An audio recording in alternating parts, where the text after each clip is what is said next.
네, 우리 하나님의 말씀 고린도 후서 11장입니다. 고린도 후서 11장 1절 말씀 보시겠습니다.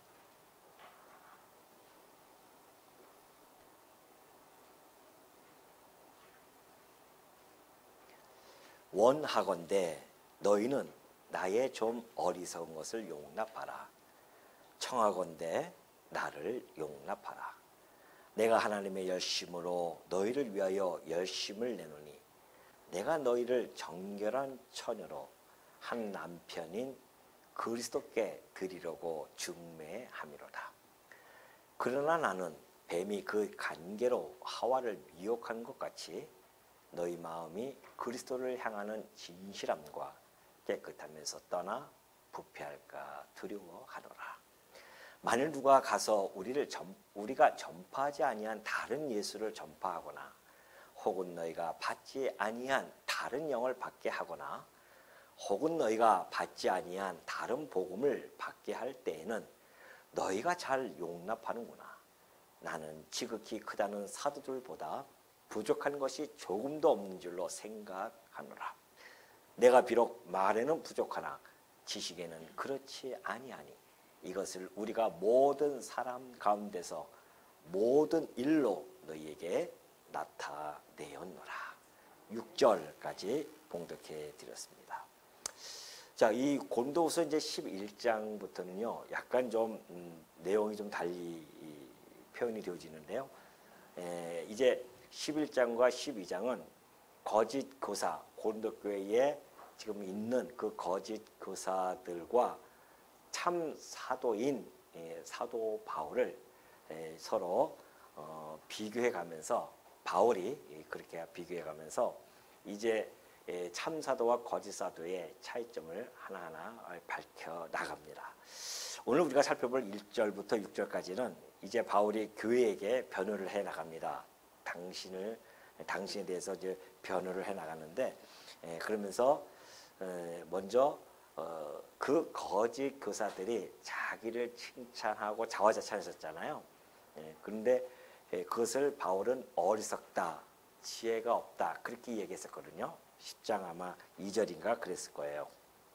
자기 자랑하는 자들은 지혜가 없다, 그렇게 얘기를 해주셨는데, 바울은 그런데도 불구하고 내가 어쩔 수 없이, 이제 뒤에 보면은 너희들이 나를 자랑하게 했다라고 이렇게 이야기하거든요. 왜냐면은 그 고린도 성도들 일부 중에 거짓 사도들이 있는 그 겉모양, 그들이 가지고 있는 어떤 화려함, 이런 것들을 많이 자랑했거든요. 그렇기 때문에 그렇다고 한다면 나도 좀 한번 좀 어리석은 자가 되어져서 내가 한번 자랑할 테니까 한번 용납해 달라는 겁니다. 누가 더 잘났는지 한번 나도 육체적으로 한번 보여줄 수 있다는 거죠. 그럼에도 불구하고 바울은 결코 자기를 자랑하지 않았거든요. 그렇기 때문에 지금 바울은 1절에서 그들에게, 성도들에게, 고린도 성도들에게 좀 용납해 달라. 내가 지금부터 자랑하겠다, 이거죠. 이것은 이제 물론 오늘 이 1절부터 6절까지는 안 나타나지만 이제 이후에 계속해서 바울이 자기가 어리석음, 곧 자랑은 어리석지만은 그러나 내가 불가피하게 내가 너희들에게 지금 육체적인 자랑을 좀 해야겠다라는 것을 좀 전하고 있는 겁니다. 왜 그렇게 바울은 이렇게 할 수밖에 없었는가? 바로 성도들로 하여금 거짓 사도들의 그 유혹에 넘어가지 않도록 하기 위함입니다. 바울은 자기 유익이 아니라, 자기 자랑하는 것이 아니라 성도들을 지키기 위함입니다. 그래서 바로 바울이 그들의 자랑이 얼마나 허무한 것인지를 밝히기 위해서 바울도 자기가 가지고 있는 것들을 하나하나 밝혀나간다는 것이죠. 자, 그러면서 2절을 보면 그래요. 내가 하나님의 열심으로 너희를 위하여 열심을 내노니 내가 너희를 정결한 처녀로 한 남편이 그리스도께 드리려고 중매함이로다, 그래요. 자, 바울이 자기가 늘 사역을 해 나갈 때에 그 동기는 하나님으로부터 출발되어지거든요. 항상 하나님의 열심으로 나는 열심을 낸다고 합니다. 우리 지난번에 한번 이 하나님의 열심에 대해서 한번 우리가 묵상한 적이 있었습니다. 많은 사람들은 자기의 열심을 가지고 살아가지요. 그래서 세상에서도 그 자기 열심을 내는 여러 가지 그 동기들을 여러 가지로 분석하고 있는데요. 예를 들면은 어떠한 생리적인 차원의 결핍 때문에 열심을 낸다는 겁니다. 그러니까 만약에 내가 배가 고프다, 그럼 어떻게 해요? 가만히 있을 수 없으니까 열심히 내 가지고서는 뭐 일을 한다거나 그런 것이죠. 그런 거 하면은 또는 심리적인 어떤 차원에 있어서 그 어떤 컴플렉스가 있다는 겁니다. 그래서 예를 들면 내가 몸이 약하다든가 질병이다든가 가난하든가 이런 것들을 극복하기 위해서 열심을 낸다는 것이죠. 이런 것들을 분석하면서 이걸 좀 더 승화시켜서 이런 것들을 잘 승화시키면은 우리가 창조적이면서도 아주 위대한 업적을 남길 수 있다라고 그렇게들 이야기합니다. 자기 열심을 낸다는 것이죠. 그러니까 결국은 어떠한 환경, 외부적인 환경 또 내부적인 조건에 의해서 자기 열심을 낸다는 겁니다. 그러나 교회에서의 열심은요, 그런 차원의 열심이 아닙니다. 우리 교회에서의 열심은 만약에 이 세상적인 열심이 도입되면은 그때부터는 교회는 삐그러집니다. 각자의 열심, 자기 뜻에 맞춰서 또한 자기의 어떤 조건 또 자기의 의의를 드러내기 위한 열심들 이런 것들이 막 나타나기 시작하면은 교회는 걷잡을 수 없이 막 무너지기 시작하는 거죠. 교회라고 하는 것은 한 영혼을 사랑하고 아끼는 그러한 하나님의 열심이 이 교회는 역사가 되어져야 됩니다. 그렇지 않고서는 교회가 견고하게 설 수가 없죠. 하나님의 열심이라고 하는 것은 하나님께서 당신의 영혼들, 당신의 백성들의 영혼을 사랑하시고 얼마나 아끼십니까? 그러니까 그래서 그 보여주셨던 그 하나님의 사랑을 깨닫는 자들, 그래서 하나님의 그 사랑을 깨닫고 그 사랑에 강권되어져서 하는 열심, 이것이 하나님의 열심입니다. 그리고 성도를 사랑하는 열심이죠. 그런 열심을 가지고 일을 하는데 바울은 바로 그런 하나님의 열심을 했다는 겁니다. 그러니까 거짓 사도들은 반대로 뭡니까? 자기 열심을 가지고 자기를 드러내고자 했지만은 그러나 바울은 하나님의 열심을 냈는데 그 열심은 바로 누굴 위하여? 성도들을 위한 열심입니다. 그 무슨 열심을 이렇게 냈을까요? 내가 너희를 정결한 처녀로 한 남편인 그리스도께 드리려고 중매하는 그 열심을 냈다는 겁니다. 우리는 이제 중매하니까는 우리가 이제 중매쟁이라고 하죠. 중매쟁이를 보면은 이제 중매를 해주면은 그걸로 끝나는 것 같지만은 여기서 얘기하는 중매는 그런 뜻이 아닙니다. 그러니까 유대인들의 그 결혼의 관습을 좀 우리가 알 필요가 있어요. 유대인들은 그 아버지가 자기 사랑하는 딸을 위해서 결혼을 준비합니다. 그 결혼을 준비할 때에 신랑을 이렇게 준비를 하는 거죠. 저 사람이 저 신랑이 괜찮겠다. 그래서 신랑을 준비를 합니다. 그럼 신랑이 와가지고서는 이제 그 신부를 보고 정혼을 합니다. 정혼을 해요. 둘이서 이제 정혼을 하면은 아버지가 둘을 맺어줘서 정혼을 하면은 그때 신랑은 이제 그 신부하고 같이 살 집을 처소를 마련하러 갑니다. 그래서 열심히 처소를 마련하면 그 처소가 마련 다 되어지면 이제 신부를 데리러 와요. 그럼 막 친구들과 함께 막 나팔 불면서 막 피리 불면서 오거든요. 그러니까 그 우리 예수님이 그 기름 일곱 슬기로운 처녀 뭐 미련한 처녀 그런 이야기들이 그 신랑이 올 때에 그런 내용들이 포함되어 있거든요. 그러니까 언제 올지는 몰라요. 근데 신랑이 이제는 언제 올지 모릅니다. 그러나 그 신랑 기다리는 동안에 어떠한 자세를 취해야 되냐는 것이죠. 그때 이 중매했던 아버지는 그 딸을 잘 간수해야 됩니다. 잘 가리키고 오로지 신랑을 기다리면서 정결하게 순결하게 잘 지키고 있어야 된다. 이것이 이제 아버지가 그 신랑이 올 때까지 하는 일이에요. 그러한 것을 이해한다고 한다면 바울이 지금 이 설명이 충분히 여러분들이 더 생생하게 전달될 것입니다. 그 바울이 지금 너희들에게 복음을 전했잖아요. 그 아비와 같은 심정이에요. 바울은 그 아비와 같은 심정을 가지고 그들에게 신랑, 참 신랑이신 그리스도에게 중매를 하는 거예요. 끝까지 책임을 져야 됩니다. 그래서 바울은 골로새서 1장 28절에서 이렇게 설명을 해주고 있어요. 우리가 그를 전파하여, 그가 누굽니까? 신랑이신 그리스도를 전파해서 각 사람을 권해요. 그 복음을 전한단 말입니다. 그리고 모든 지혜로 각 사람을 가르쳐요. 계속해서 가르칩니다. 그러면 각 사람을 왜 그렇게 하는가? 각 사람을 그리스도 안에서 완전한 자로 세우기 위해서다. 완전한다고 하니까 뭐 도덕적으로 완전한 뜻이 아니고요. 바로 이런 뜻이에요.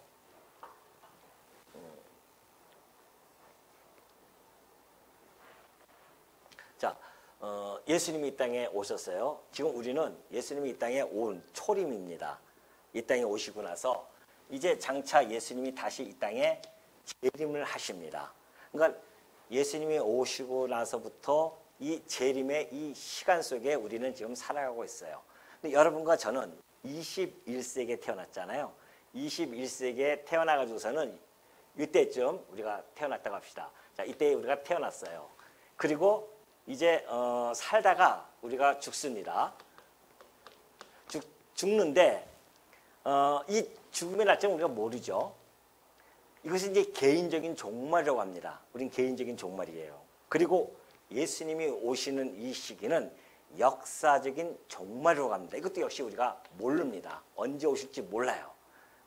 이걸 이제 기다리면서 살아가는데 우리는 이렇게 태어나서 살다가 20대이든지 10대이든지 30대이든지 누굴 만납니까?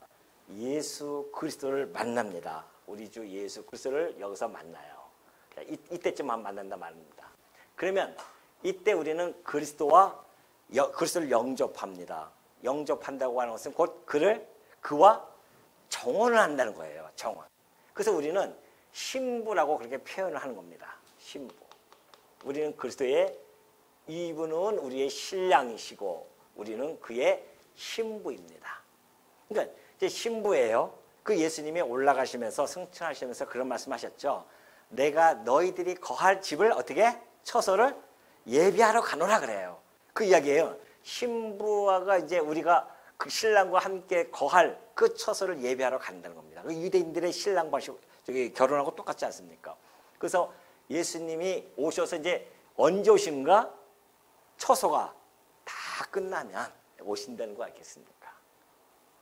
우리는 역사적인 종말과 이 우리 개인적인 종말을 바라보면서 살아가기 때문에 우리는 이 기간 동안에 이거 언제인지 모르죠. 그러니까 이 기간 우리는 지금 두 종말을 바라보지만은 그러나 사실은 성질은 같은 맥락을 가지고 있어요. 왜냐하면 이때 우리가 죽으면 우리는 그리스도가 계시는 낙원에 함께 거하게 되는 겁니다.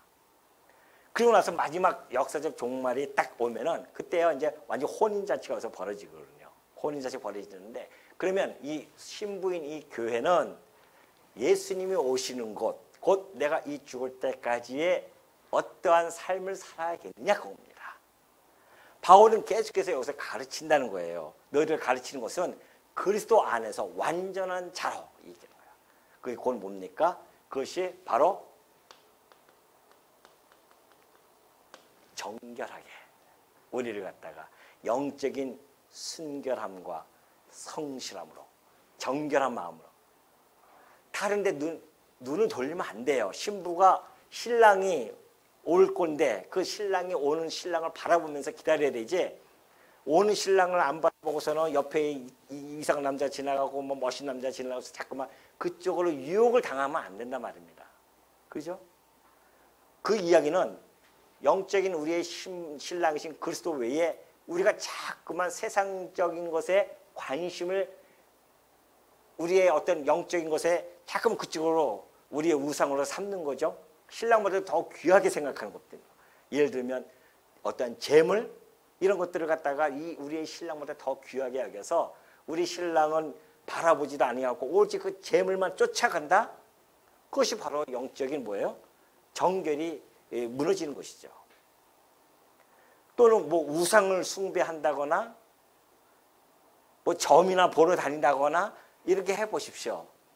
왜 웃으세요? 혹시 권사님 전복을 다니세요? 아니죠? 네. 큰일 납니다. 그런 모습들이에요. 우리는 정결하게 깨끗하게 정결하게 누구만 신랑이신 그리스도만을 바라보면서 내가 죽을 때까지 우리는 정결을 유지하면서 해야 된다. 뿐만 아닙니다. 또 이 헌신, 바로 신랑이신 그리스도를 바라보면서 이 땅에서 우리가 헌신하는 것이요, 봉사. 물론 이 정결이라고 하는 것은 말씀입니다. 우리가 정결해질 수 있는 것은 이제 말씀이죠. 그리스도께서 주신 그 말씀을 부여잡고 그 말씀대로 살아가고자 애쓰는 삶, 이것이 무너지면 안 되는 겁니다. 이 정결이 무너지면 안 되는 거죠. 그리고 헌신도 마찬가지입니다. 봉사하는 것, 그리스도를 위하여 봉사하는, 신랑을 위해서 옆에서 돕는 배필로서 열심히 헌신하는 겁니다. 뿐만 아니라 우리 정결과 헌신과, 그리고 또 하나는 이제 사모한다는 것이다. 사모. 누구를? 오로지 그리스도만 사모해야 되지, 자꾸만 돈을 사모한다거나 우상을 사모한다거나 명예를 사모한다거나 더 다른 이외의 것들을 사모한다고 하는 것은 교회가, 성도가 신랑 외에 다른 것을 사모하면 안 된다는 겁니다. 우리의 모든 마음은 오로지 예수 그리스도만을 정결한 마음으로 지키고 정결을 지키면서 헌신하면서 사모하면서 해야 된다는 것이죠. 이것을 위해서 바울은 참 사도입니다. 참 사도들은 끊임없이 가르치고 기도하고 그런 겁니다. 그래서 그리스도 안에서 완전한 자로 내가 세워주기 위해서, 이게 완전한 자입니다. 그리스도 안에서 완전하게 하기 위해서 너희들을 내가 지혜로, 모든 지혜로 각 사람을 가르친다는 겁니다. 그 바울이 얼마나, 이것이 바로 이 일을 하나님의 열심으로 하는 거예요. 열심히 지금 하고 있습니다. 그렇다고 한다면 거짓 사도들은 어떨까요? 거짓 사도들. 바울이 이렇게 2절에 보면 그래요. 한 남편인 그리스도께 드리려고 준비함이로다. 그러나 나는 뱀이 그 관계로 하와를 미혹한 것 같이 너희 마음이 그리스도를 향하는 진실함과 깨끗하면서 떠나 부패할까 두려워하노라. 바울이 두려워하는 것이 하나 있습니다. 이렇게 중매를 하면서 끝까지 이 그리스도만을 바라보게 하고 싶은데 이들이 여기서 떠나가지고 거짓 사도들은 미혹해 합니다. 뱀과처럼 미혹을 해요. 해가지고서는 하와가 어떻게 미혹을 당했습니까? 하나님의 말씀에 대한 신뢰감을 무너뜨립니다. 아니야, 하나님이 그렇게 얘기하지 않았어. 그리고 그건 다 잘못된 거야. 죽지 않아. 이러면서 그런단 말이죠. 그러니까 하와가 하나님의 말씀을 신뢰하고 믿었다고 한다면 그것을 이겨냈을 텐데, 그것을 이겨내지 못한 것은 하나님에 대한, 말씀에 대한 신뢰가 없고 그 말씀이 무너지니까 그냥 무너져 버렸잖아요. 그러니까 성도들도 마찬가지입니다. 우리가 정결한다고 하는 것이 말씀과 그리고 봉사 그리고 이 사모한다고 하는 것은 우리 기도 아니겠습니까? 늘 기도하고 기도하면서 말씀 안에서 이렇게 살아가고자 해야 하는데, 이 거짓 선생들, 거짓 사도들 이런 자들 와가지고서는 미혹을 하는 겁니다. 뱀처럼 와가지고 미혹을 해요. 아니야, 그렇지 않아 하면서 여기서부터 끌고 와서 그리스도를 향하는 우리의 마음을 어떻게 해요?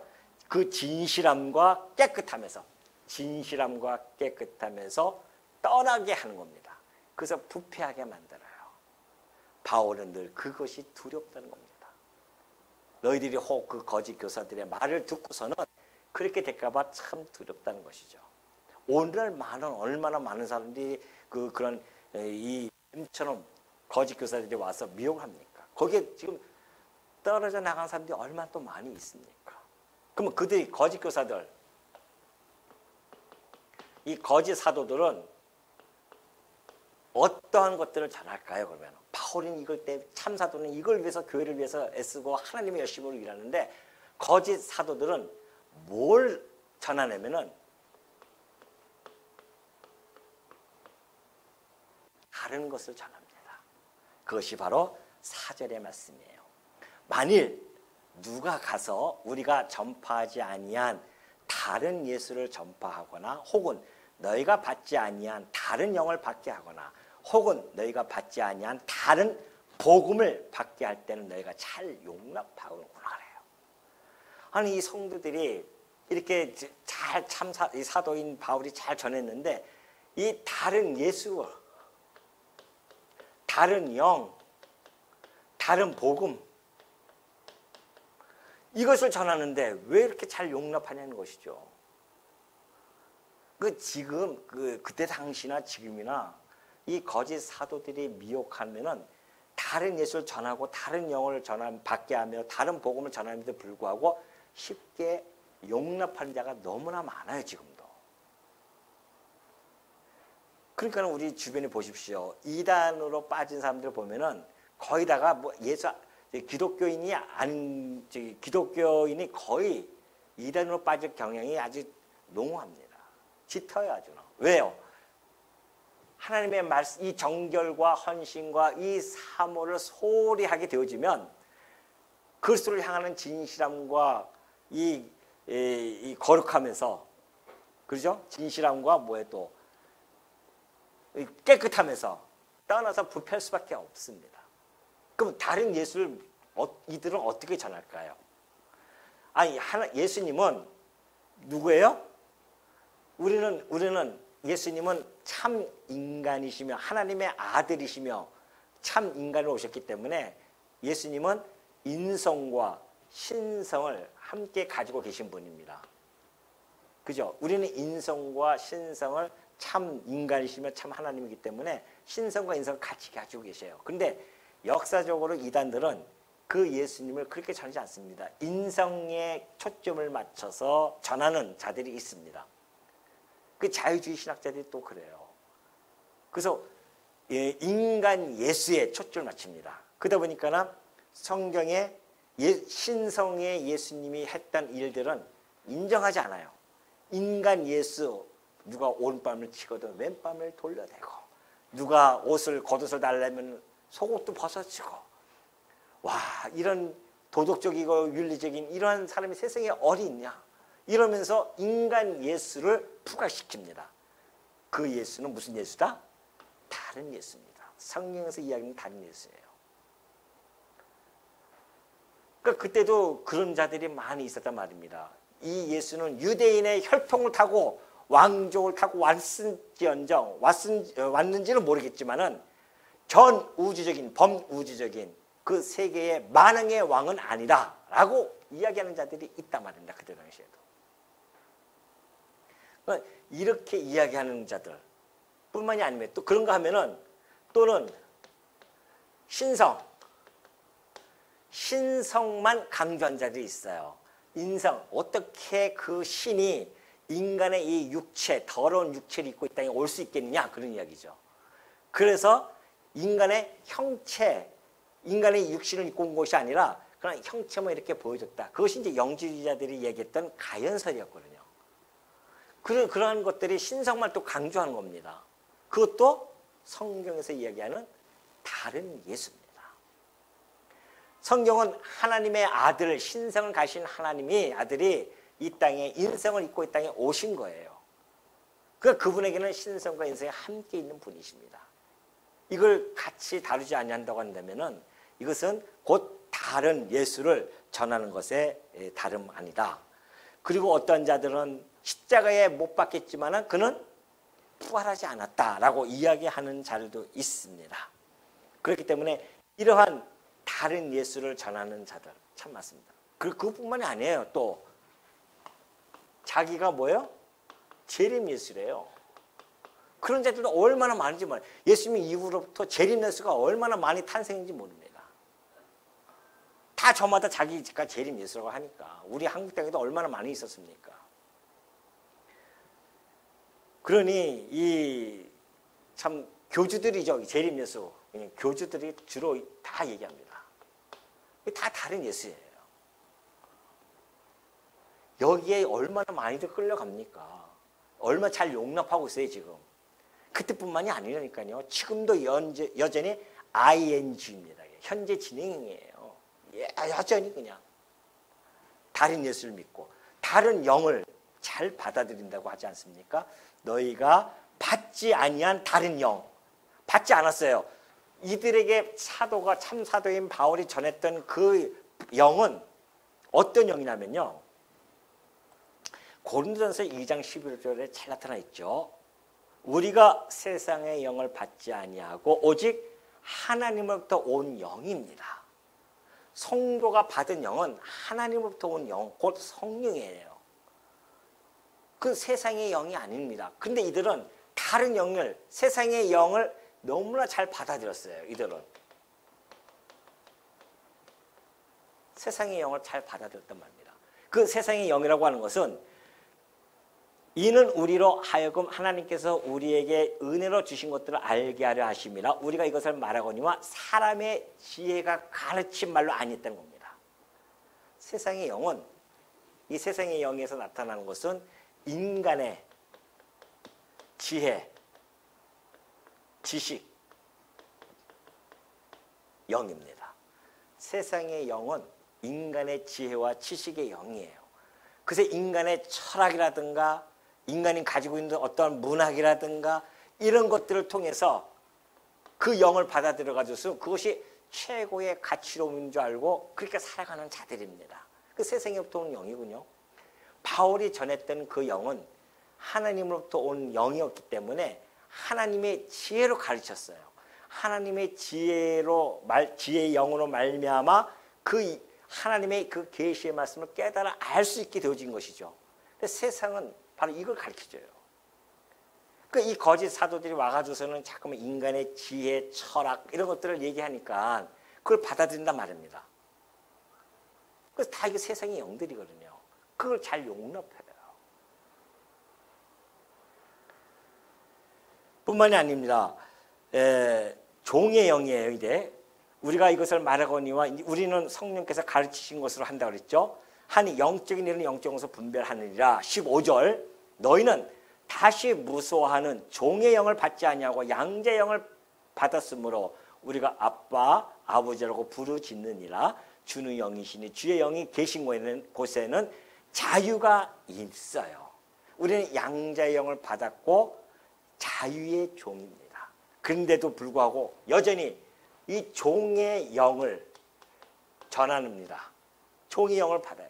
너 율법을 잘 지켜야만이 구원을 얻을 수 있어라고 한다면 그것에 끌려가서 하다 보면 종의 영이 되어진 거 아니겠습니까? 그 종의 영에서 벗어나서 참 자유를 얻는 자유의 영을 받았음에도 불구하고 이런 다른 영을 전하는데 그걸 너무 쉽게 받아들여요.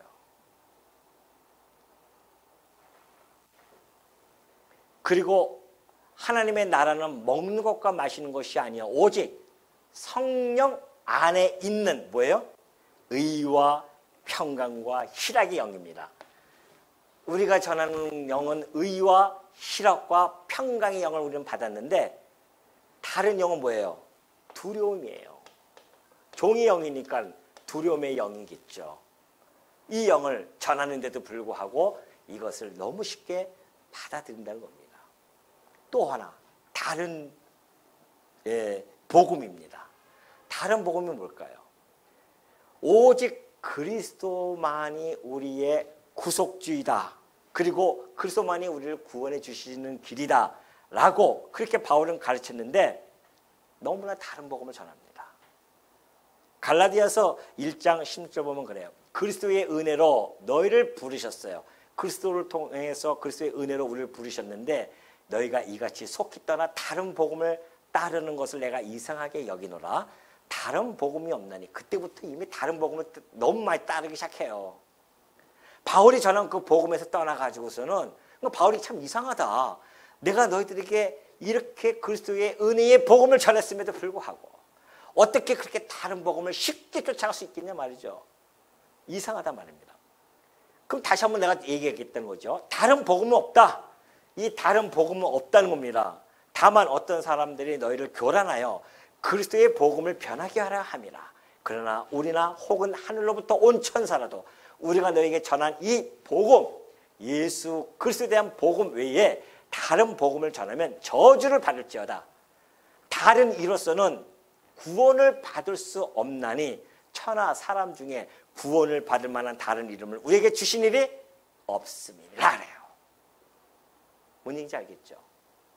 다른 복음이 없어요. 예수 그리스도 외에는 없습니다. 근데 이들은 다른 복음을 전합니다. 누구라고요? 뭘? 율법도 지켜야 돼. 율법주의가 들어옵니다. 교회 안에 율법주의가 들어왔어요. 그때부터 시작해서 지금도 여전히 지금 다시 뭐 6월절을 지켜야 구원을 받는다는 그런 데가 지금 나타나잖아요. 이게 다 다른 복음입니다. 거기에 끌려가는 거죠. 그런가 하면은 공로주의들. 공로를 잘 세우면은 구원받을 수 있어. 이거 다 공로주의 아닙니까? 다른 복음입니다, 이것도. 공로주의뿐만이 아닙니다. 또 영지주의자들이 있어요. 요즘은 신영지주의자들이 있습니다. 지식을 잘 알면 깊은 지식을 하면은 깨달을 수 있다는 거죠. 신천지도 이거 신영지주의 중에 하나입니다. 자기네가 요한계시록을 깨달았기 때문에 요한계시록을 깨달아야 구원을 받는데요. 예수를 믿고 구원받는 것이 아니라 요한계시록을 깨달아야지 구원을 받지, 안 그러면 안 된다는 거 아니겠어요? 그 신영지주의랑 마찬가지입니다. 이게. 그러니 참 이 많은 이런 다른 이런 것들을 전하는데 너무너무 쉽게 받아들여요. 왜 그럴까요? 이런 걸 전하는 사람들은 뛰어난 언변과 화려한 수사와 아니라 아주 화려하죠 다. 그러니까 여기에 쉽게 넘어갑니다.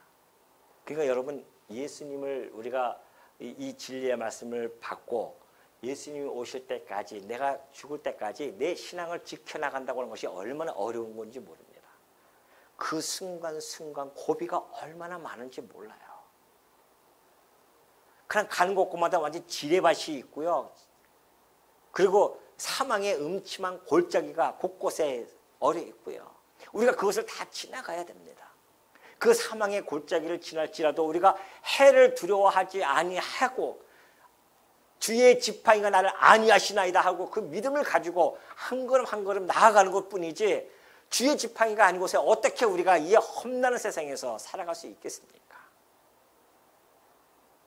우리가 어떻게 주의 신부로서 정결함과 헌신과 사모를 사모하며 끝까지 내 신앙을 지켜나갈 수 있겠냐 말이죠. 우리 평생 수고한 사업이에요 이게. 예수 믿고 구원받아서 끝? 아니라니까요. 정혼했으면은 이때로부터 이 신부를 내가 죽을 때까지 오로지 신랑을 바라보면서 말들 그 경주만 보십시오. 옆에다가 이걸 이게 머리 딱 씌우잖아요. 어디 보지 말라고.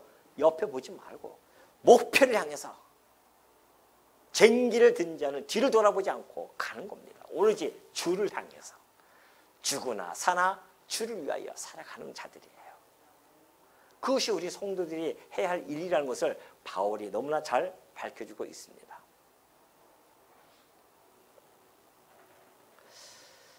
그러면서 5절 넘어갑니다. 나는 지극히 크다는 사도들보다 부족한 것이 조금 더 없는 줄로 생각하노라. 내가 비록 말에는 부족하나 지식에는 그렇지 아니하니 이것을 우리가 모든 사람 가운데서 모든 일로 너희에게 나타내었노라.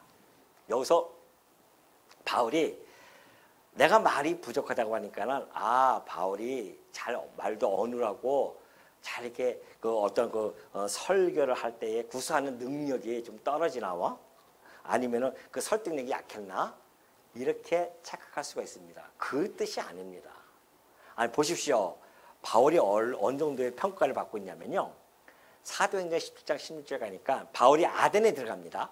들어갔더니만 그들을 기다리다가 그 성에 우상이 가득한 것을 보고 마음이 막 격분합니다. 바울이. 이 우상을 섬기는 이 도시에서 얼마나 마음이 격분하겠습니까? 그래서 회당에서는 유대인과 경건한 사람들과 또 장터에서는 날마다 만나는 사람들과 뭘 해요? 변론을 하는 사람입니다. 변론하는데 누구와 변론하는지 아십니까? 당시에 뛰어난 철학자들 에피크로스파와 스토아 철학자파들 이런 자들과 바울이 쟁론을 합니다. 어떤 사람은 이르되 바울을 향해서 뭐라고요? 이 말쟁이가 무슨 뜻이에요? 말 기가 막히게 하시는 분이에요. 무슨 말을 하고자 하느냐. 바울이 다른 사람이 평가할 때는 말쟁이였었어요. 그러니까 바울이 여기서 말 나가 부족하다니까는 진짜 부족하다고 착각하시면 안 됩니다. 그때 당시의 유행이 이 웅변을 하는 사람들이 있었습니다. 웅변 체계를 잘 세우기 위해서 수사학이라고 하는 것이 발달되어졌어요. 그러니까 수사학을 통해서 웅변하는 법을 배웁니다. 그러니까 수년 동안에 거기만 전념을 해서 배워요. 그러니까 그런 자들과 사실은 그렇게 시간을 바쳤던 당대의 그 변사들이 있었습니다. 그들과는 차이가 좀 있겠죠. 그들은 수려한 그 말솜씨, 미사여구를 이용하면서 얼마나 그 철학적인 용어를 사용하면서 그렇게 말을 했겠냐 말이죠. 바울은 그것을 배설물처럼 버린 분입니다. 그리고 그는 오로지 예수 그리스도만을 알게 되어졌어요. 그러니까 보십시오. 전하는 사람인가 보다 하니 이는 바울이 예수와 부활을 전했기 때문이다. 거기서 철학이 맞붙은 게 아니에요. 철학 앞에 뭘? 신학을 가지고 예수 그리스도의 이름을 가지고 부활을 역사적인 사실을 근거해서 전했었습니다.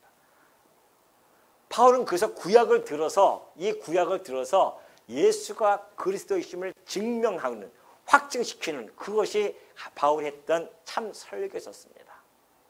그러니까 바울은 세상의 것을 다 배설물처럼 여겼어요. 그러나 세상 사람들은 그러한 말투에 막 유혹을 당하거든요. 그러니까 목사들도 보면은 얼마나 정말 세련되게 이야기하고 언어를 구사하고 하는 것에 혹하거든요. 그런 데가 보면은 많이 계세요. 그래서 좀 정치적으로 좀 난다 긴다 하시는 분들은 그런 데 가서 다 그 말씀 듣고 있어요. 좀 레벨이 맞는다는 거죠. 바울은 그렇게 안 전했습니다. 오로지 예수 그리스도만 전했고 예수 그리스도의 부활만 전했습니다.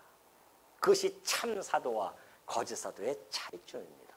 이들은 예수를 전한 것이 아니라 다른 예수를 전하고 다른 영을 받게 하고 다른 복음을 전해서 성도로 하여금 그 그리스도를 향하는 깨끗함과 그 진실하면서 떠나서 부패하게 만드는 그 일을 했단 말입니다. 오늘 그런 사람 많이 있습니다. 그러니 요즘 유튜브 여러분 보십시오. 말 잘하는 사람이 얼마나 많은지 모릅니다.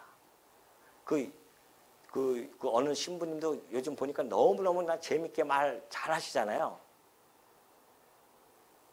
그래서 죄송스럽지만 그 안에 복음이 있습니까? 예수를 전했습니까? 안 그래요. 물론 한 가지 잘하는 것은 있어요. 그 노인네들이 다 모이지 않습니까? 얼마나 노년에 외롭고 또 우울합니까? 그것을 웃겨줘가지고서는 막 웃고 막 즐겁게 하는 것으로 좀 그 우울증이 좀 나면 좀 다행이겠죠. 그런 사람 많이 있습니다. 우리 기독교에서도 뭐 한때 뭐 개그맨 목사 해가지고서는 얼마나 그냥 웃기고 막 난리 치웁니까? 다 다른 복음이에요. 어떻게 엄밀히 따지면 다 다른 복음들입니다. 그럼 뭐 임 목사는 너는 그러면 다른 복음만 전했냐? 그러기 위해서 우리 얼마나 애씁니까? 우리 성도님들이 그렇게 아까 우리 권사님도 정결한 말씀을 전하게 해달라고. 그 기도가 얼마나 우리 성도님들의 애타는 마음입니까? 혹시 제가 딴소리 할까봐 또 다른 소리 할까봐. 그 정말 이 시대에 교회가 크고 작고 이게 중요한 게 아니라니까요. 정말 참 진리를 참 예수 그리스도만을 전하고 있는지 참 이 말씀 뜻을 이 하나님의 말씀의 뜻만 잘 전하고 있는지 거기에 그 교회에 크고 작음이 있는 것이지 숫자에 있는 게 아닙니다. 진리라고 하는 것은. 우리가 교회가 작다고 막 그냥 이렇게 위축되고 그러지 않잖아요. 우리 성도님들 얼마나 당당하십니까? 오직 하면은 여기 오시는 분마다 그래요. 야, 교회가 참 큰 교회입니다. 다 그렇게 얘기해요. 크다 그래요. 일당백을 하는 교회군요. 다 그렇게 이야기합니다. 그만큼 진리로 무장되어져 있고 그걸 위해서 그리스도만을 향해서 정결한 마음과 헌신과 사모함을 가지고 살아가기 때문에 그렇습니다. 우리가 자긍심을 가지죠. 그러니 우리가 자랑할 것이 누가 있습니까? 오로지 우리 주 예수 그리스도 안에서만 우리가 자랑하게 되어지고, 그리고 우리 그리스도에게만 우리가 옳다함을 인정받기 위해서 오늘도 내일도 우리가 지금 열심히 주 안에서 살아가고 있지 않습니까? 이 시대에 지금 참 사도와 거짓 사도, 참 교사와 거짓 교사의 이 차이점들을 우리가 분명히 파악하고 있다고 한다면 우리가 나아갈 방향, 나아갈 목적 분명하죠. 이걸 위해서 우리가 진력하는 주의 이 종들, 주의 자녀들, 주의 그리스도의 군사들이 되어지기를 당부드립니다.